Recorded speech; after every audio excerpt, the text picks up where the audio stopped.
रोहित, जो पहले से थोड़ा डिस्टर्ब था, उसने रिया को आर्यन समझकर कड़क आवाज में डांट दिया। तुम फिर बाहर निकल आए?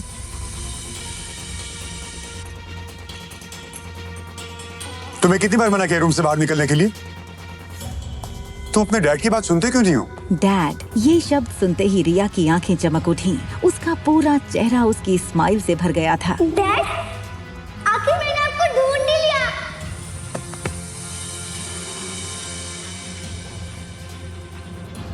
रोहित गुमसुम और चुपचाप रहने वाले आर्यन का ऐसा मस्ती भरा रूप देखकर हो गया था हैरान। दूसरी ओर अनिका भी मस्ती करने वाली रिया को इस तरह गुमसुम देखकर हो गई थी परेशान। बच्चों की अदला बदली से अनिका और रोहित आखिर कब तक रहेंगे अनजान? डैड मिल गई, डैड मिल गई, डैड मिल गई।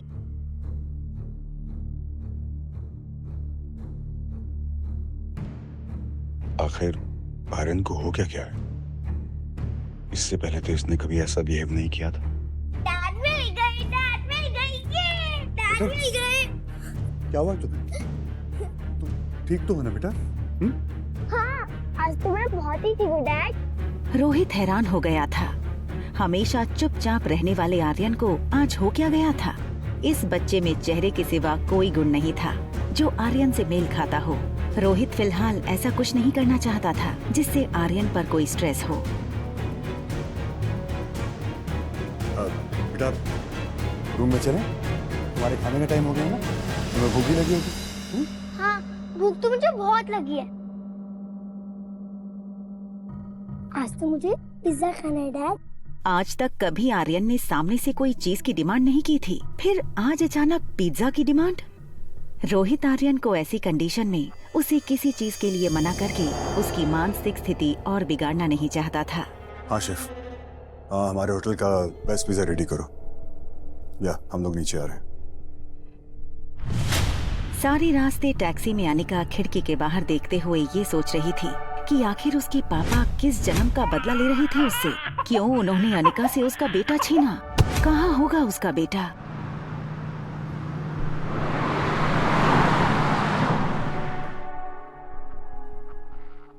चलो, गेम टाइम ओवर। टैब लाओ। रेस्टोरेंट पहुंचने के बाद अनिका को ये रियलाइज हुआ कि रिया ना तो गेम खेल रही थी, ना तो कुछ बोल रही थी। वो बस अनिका को देखे जा रही थी।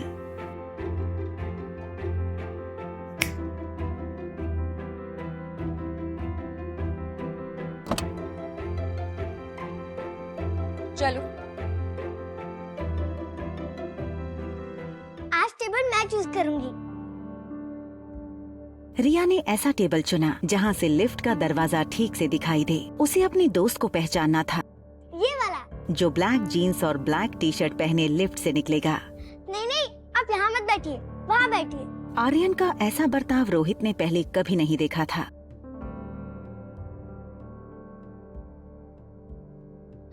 ये पिज्जा। रोहित को ऐसे टेबल मैनर्स बिल्कुल पसंद नहीं थे। उसने आर्यन को हमेशा सिखाया था कि नैपकिन गले और गोद में लगाकर फोर्क और नाइफ से खाना चाहिए, मगर आज उसे आर्यन को बड़े प्यार से संभालना था, इसलिए वो कुछ नहीं बोला। एक तरफ रोहित को लग रहा था कि आर्यन के दिमाग पर जरूर किसी बात का असर हुआ है, तो दूसरी ओर अनिका रिया के टेबल मैनर्स को देखकर इम्प्रेस हो रही थी। लेकिन अनिका इस बात से अनजान थी कि जिसे वो रिया समझ रही थी वो दरअसल रोहित का बेटा आर्यन है।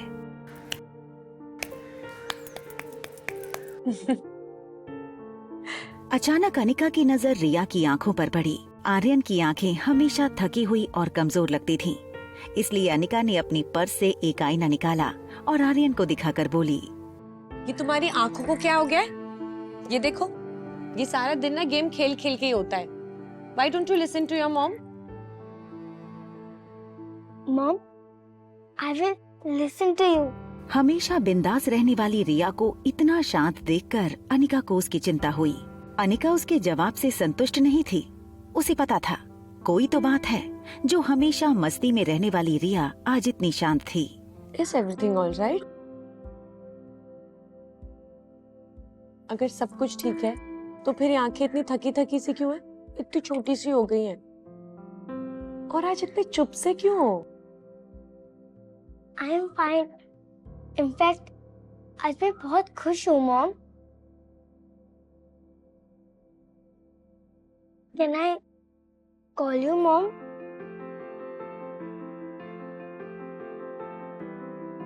अनिका ने सोचा कि रिया आज तक उसे मम्मा बुलाती थी, अब मॉम बुलाना चाहती है।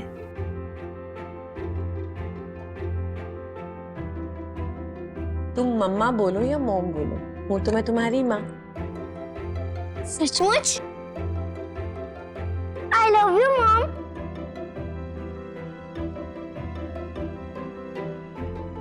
मम्मा ने आपको कैसे ढूंढा? आप इतने साल से थे कहाँ? ये सब सुनकर रोहित स्तब्ध था और सोच रहा था कि उसके बेटे को आखिर हो क्या गया है। वो क्यों ऐसी अजीब अजीब बातें कर रहा है। मैंने ना इंटरनेट पे एक वीडियो देखा था जिसमें एक लेडी 7 साल के बच्चे को ये यकीन दिलाती है कि पिछले जन्म में वो उसका बेटा था, और वो बच्चा अपनी असली माँ को छोड़कर उस लेडी के साथ चला जाता है। उस सामने वाली ब्यूटीफुल सी दीदी, उनसे मिलने के बाद आर्यन का बिहेवियर काफी चेंज हो गया। ना चाहते हुए भी धीरे धीरे उसे सनी की बात सच लग रही थी। कहीं उस अनिका ने आर्यन पर जादू तो नहीं किया। मारवा ग्रुप की 22 कंपनी स्टॉक एक्सचेंज में लिस्टेड थीं। मनाली में इंटरनेशनल लेवल की एक आधुनिक मल्टी स्पेशलिटी हॉस्पिटल थी। इतना बड़ा एम्पायर होने के बावजूद रोहित को अपनी पूरी लाइफ 1 सेकंड में फीकी लगने लगी थी।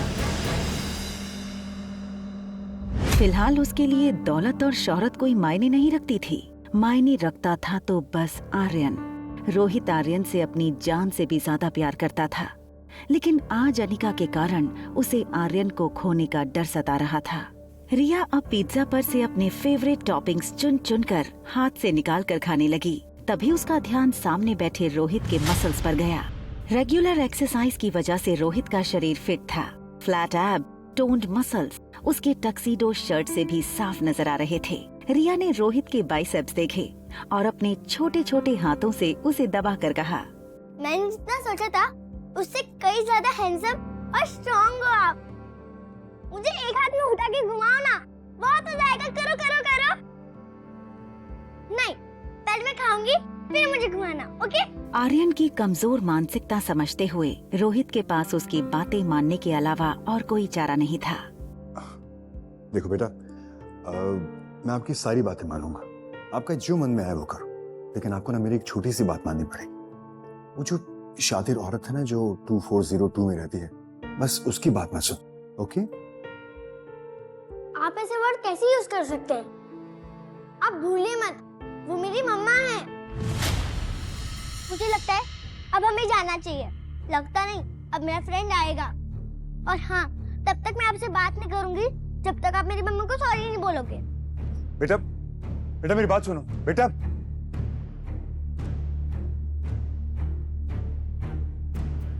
रोहित ने देखा कि आज आर्यन की बातों में, उसकी चाल में एक अलग ही कॉन्फिडेंस था। उसने हमेशा चाहा था आर्यन भी बाकी बच्चों की तरह स्ट्रॉन्ग और कॉन्फिडेंट हो, मगर इस तरह का ओवरनाइट बदलाव उससे हजम नहीं हो रहा था। मुझे वॉशरूम जाना है।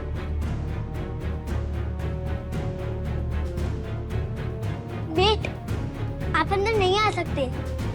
आप जानते हैं ना?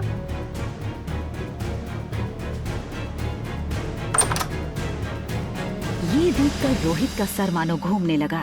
वो सोच रहा था कि भले ही आर्यन सिर्फ 6 साल का था, उसे इतनी समझ तो थी कि उसे कौन से वॉशरूम में जाना चाहिए, लेकिन वो ये नहीं जानता था कि जिसे वो आर्यन समझ रहा था वो दरअसल रिया थी। रोहित ने वहीं खड़े खड़े डॉक्टर अग्रवाल को फोन लगाया। डॉक्टर अग्रवाल मारवास की मल्टी स्पेशलिटी हॉस्पिटल के डीन थे। Hello Rohit, how are you? Doctor, I guess Aryan needs a immediate psychological attention. वो होटल में किसी गेस्ट को अपनी मॉम समझने लगा है और वो Relax Rohit, no need to panic. It's normal. Usually इस उम्र में बिना माँ के बच्चे ऐसा करते हैं। इनफैक्ट कई बच्चे तो अपनी मरी हुई माँ से बातें भी करते हैं। It's just a passing phase. फिर भी अगर symptoms long lasting रहे तो let me know and I'll appoint the best child psychologist for you, okay? Okay doctor, thank you. ठीक उसी वक्त अनिका आर्यन को लेकर मेन एंट्रेंस से आई। आर्यन ने पीछे से पापा को पहचाना। उसे पता था कि अगर पापा ने आर्यन को उसे किसी अजनबी के साथ बाहर से आते देख लिया तो उसकी खैर नहीं। इससे पहले कि रोहित उनकी तरफ मुड़ता, आर्यन अनिका के पीछे से स्टेयरकेस के रास्ते ऊपर चला गया। रोहित किसी की भी परवाह किए बिना अनिका पर टूट पड़ा। क्या चाहिए तुम्हें? क्यों कर रही हो मेरे बेटे के साथ ऐसा? देखिए आई थिंक आपको कोई ना गलत फहमी कितने हुई है। पैसे चाहिए तुम्हें? जितने तुमने सोचे नहीं होगे उससे कहीं ज्यादा मिलेंगे, लेकिन हमसे दूर रहो। बस हाँ, अब इसके आगे कुछ मत बोलना। क्या ना बोलूं? तुमने मेरे बेटे की हालत देखी है? और आप मेरी बेटी के सामने जो बकवास कर रहे हैं, आपको समझ आ रहा है उस पर क्या असर पड़ेगा? हाँ रिया,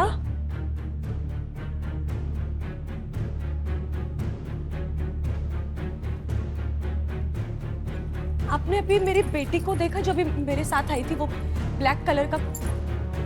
आपने देखा अभी एक छोटी सी लड़की आई थी ये मेरे साथ में छोटी सी, वो कहाँ चली गई? आपने रोहित समझ नहीं पा रहा था कि ये सब अनिका का दिखावा था या सचमुच उसकी बच्ची खोई थी। आगे की कहानी जानने के लिए देखें अगला एपिसोड सिर्फ पॉकेट FM के YouTube चैनल पर। और एक लड़की को देखा तो के सारे एपिसोड को सुनने के लिए डिस्क्रिप्शन में दी गई लिंक से डाउनलोड करें पॉकेट FM ऐप।